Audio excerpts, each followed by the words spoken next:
This lecture we will study about chapter 3 plant kingdom.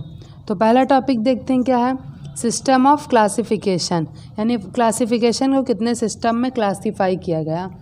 तो historical and modern system of classification can be divided into 4 type. Historical और modern system of classification को 4 types में divide किया गया। तो पहला कौन सा है, आर्टिफिशियल क्लासिफिकेशन।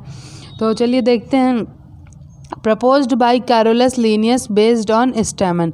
इस आर्टिफिशियल क्लासिफिकेशन ऑफ सिस्टम को किस बेस पे क्लासीफाई किया गया, स्टेमन के बेस पे। और इसको प्रपोज्ड किसने किया, कैरोलस लीनियस, जो कि फादर ऑफ टैक्सोनॉमी भी हैं। तो सेकंड क्या है, नेचुरल क्लासिफिकेशन। तो इसको किसने प्रपोज किया, जोसेफ बेंथम एंड हुकर।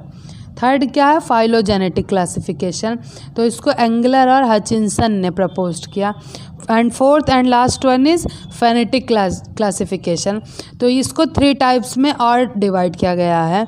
तो पहला है न्यूमेरिकल टैक्सोनॉमी, दूसरा है साइटोटैक्सोनॉमी और तीसरा क्या है, कीमोटैक्सोनॉमी।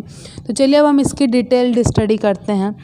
It uses the numerical techniques for evolution of similarity and difference between the species। इसमें क्या है कि इसमें न्यूमेरिकल टेक्निक्स को यूज़ किया गया है कि अगर इवोल्यूशन हो रहा है तो स्पीसीज़ में, तो कैसे हम उसको सिमिलर करेंगे, यानी उसके बीच में कैसे डिफरेंस करेंगे। तो सेकंड पॉइंट देखते हैं, here codes are assigned to them on computer like plus minus और डेटा नॉट अवेलेबल। तो इसको न्यूमेरिकल टेक्निक में प्लस और माइनस के तरीके से बताया गया है। तो फेनेटिक क्लासिफिकेशन का सेकंड टॉपिक क्या है, cytotaxonomy. It provide cytological information of cell, it chromosome number, structure etcetera. तो साइटोटैक्सोनॉमी में क्या होता है, इसमें क्रोमोसोम इन्वॉल्व होता है और ये इंफॉर्मेशन सेल्स तक पहुंचाता है क्रोमोसोम के थ्रू। तो last one is कीमोटैक्सोनॉमी। This type of taxonomy utilises the plant constituent of the plant. तो कीमोटैक्सोनॉमी नाम से ही क्लियर है कि इसमें केमिकल का यूज़ हो रहा है। तो प्लांट में इस केमिकल को यूज़ किया जा रहा है ताकि प्लांट की ग्रोथ क्या है, बढ़ सके। तो चलिए इस चैप्टर का अगला टॉपिक देखते हैं क्या है, एल्गी। आप लोग अपने एनसीईआरटी बुक को भी ओपन करके रखिए बगल में, ताकि आप लोग को और अच्छे से समझ में आए। और अगर आप लोग को मेरा नोट्स चाहिए तो आप प्लीज़ हमें कमेंट में ज़रूर बताएं, ताकि हम आपको इसका लिंक डिस्क्रिप्शन में दे सकें। तो चलिए पहला टॉपिक क्या है, एल्गी। एल्गी में क्लोरोफिलस प्लांट के बारे में पढ़ेंगे, यानी जिसमें क्लोरोफिल पाया जाता हो। तो पहला पॉइंट क्या है, they are simple thalloid and autotrophic plant. तो ये क्या है, सिंपल हैं, इनमें थैलस पाए जाते हैं, और ये क्या है, ऑटोट्रॉपिक प्लांट है। सेकेंड पॉइंट क्या है, दे आर एक्वाटिक ऑर्गेनिज्म, यानी कि ये एक्वाटिक यानी ये फ्रेश वाटर में भी रहते हैं और मैराइन वाटर में भी ये पाए जाते हैं। Vascular tissue is absent. Vascular tissue का क्या मतलब है, जाइलम और फ्लोएम इसमें नहीं पाया जाता। They show great variation in size, Volvox and filamentous Ulothrix. तो क्या है कि ये अपने जो साइज़ में बहुत ज़्यादा वेरिएशन शो करते हैं। जैसे हम बात कर लें क्लेमाइडोमोनास का, तो ये सिंगल सेल होते हैं। वहीं जो वॉल्वॉक्स होता है वो कॉलोनी के फॉर्म में पाया जाता है। और स्पाइरोगायरा क्या है, वो फिलामेंट के स्ट्रक्चर में, यानी वो थ्रेड लाइक में पाया जाता है। तो क्लेमाइडोमोनास में क्या है, सिंगल सेल होता है, और वॉल्वॉक्स में कॉलोनी में रहते हैं, और स्पाइरोगायरा में फिलामेंट। तो देखिए यही तीनों एग्जाम्पल में ही 3 अलग अलग डिफरेंस हमें देखने को मिल रहे हैं। तो नेक्स्ट पॉइंट देखते हैं, they reproduce by vegetative asexual and sexual process. ये किसके थ्रू अपना रिप्रोडक्शन करते हैं, वेजिटेटिव प्रोसेस के थ्रू भी, एसेक्सुअली और सेक्सुअली भी अपना रिप्रोडक्शन करते हैं। तो चलिए अब देखते हैं कि ये रिप्रोडक्शन कितने टाइप्स में डिवाइड है। तो पहला क्या, आइसोगैमस, दूसरा एनाइसोगैमस और तीसरा ऊगैमस। तो चलिए देखते हैं ये आइसोगैमस क्या है। It has similar in size and they are non motile और नॉन फ्लैजिलेटेड। तो क्या ये साइज़ में सिमिलर होंगे, लेकिन क्या ये मोटाइल करने की कैपेसिटी इनमें नहीं होगी, मूवमेंट करने की कैपेसिटी इसमें नहीं पाई जाएगी, और इनमें क्या फ्लैजिला भी नहीं पाया जाता। एग्जाम्पल में क्लेमाइडोमोनास में ना मोटाइल करने की कैपेसिटी होती है, ना इसमें फ्लैजिला ही पाया जाता है। दूसरा anisogamous, fusion of 2 gametes are dissimilar in size. इसमें क्या है, 2 गैमीट्स का फ्यूज़न होगा जो कि साइज़ में क्या है, डिसिमिलर, यानी एक जैसे नहीं होंगे।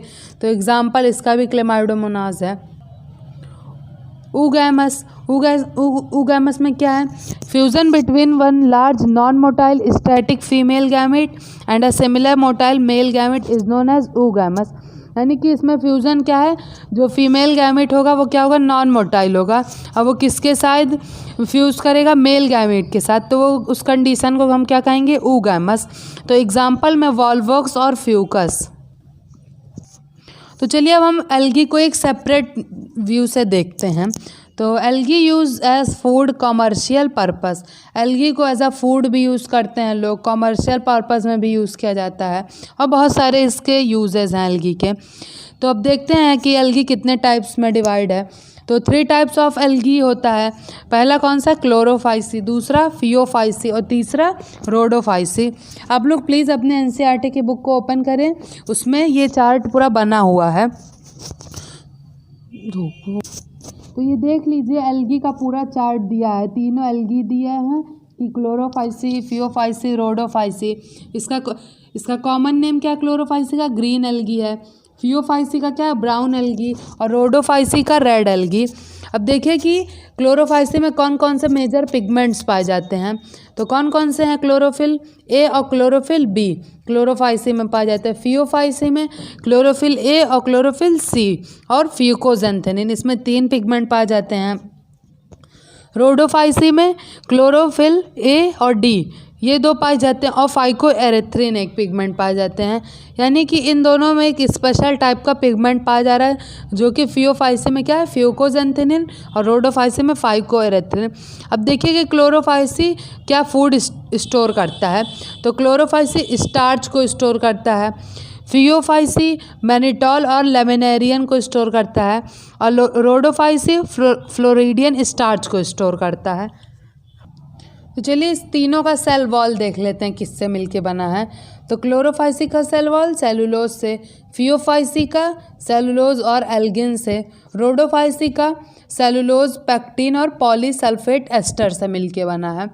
तो अब इसमें फ्लैजिलर नंबर देख लेते हैं कि किस किस पोजीशन पे पाया जाता है और कितना कितना पाया जाता है। तो क्लोरोफाइसी में 2 और 8 इक्वल अमाउंट में पाया जाता है एपिकल पोजीशन पे, यानी सबसे टॉप मोस्ट पोजीशन पे। फियोफाइसी में 2 पाया जाता है, ये साइज़ में क्या अनइक्वल होते हैं, लेटरल पाया जाता है नीचे के साइड पे। रोडोफाइसी में क्या है, फ्लैजिलर नंबर एब्सेंट होता है। अब हैबिटेट की बात कर लेते हैं कि ये क्लोरोफाइसी कहाँ ग्रो कर सकते हैं। तो फ्रेश वाटर में ग्रो कर सकते हैं, ब्रैकिश वाटर में, सॉल्ट वाटर में ग्रो कर सकते हैं। फियोफाइसी भी फ्रेश वाटर में और ब्रैकिश वाटर यानी कि बेयर रॉक्स पे ग्रो कर सकते हैं, सॉल्ट वाटर में।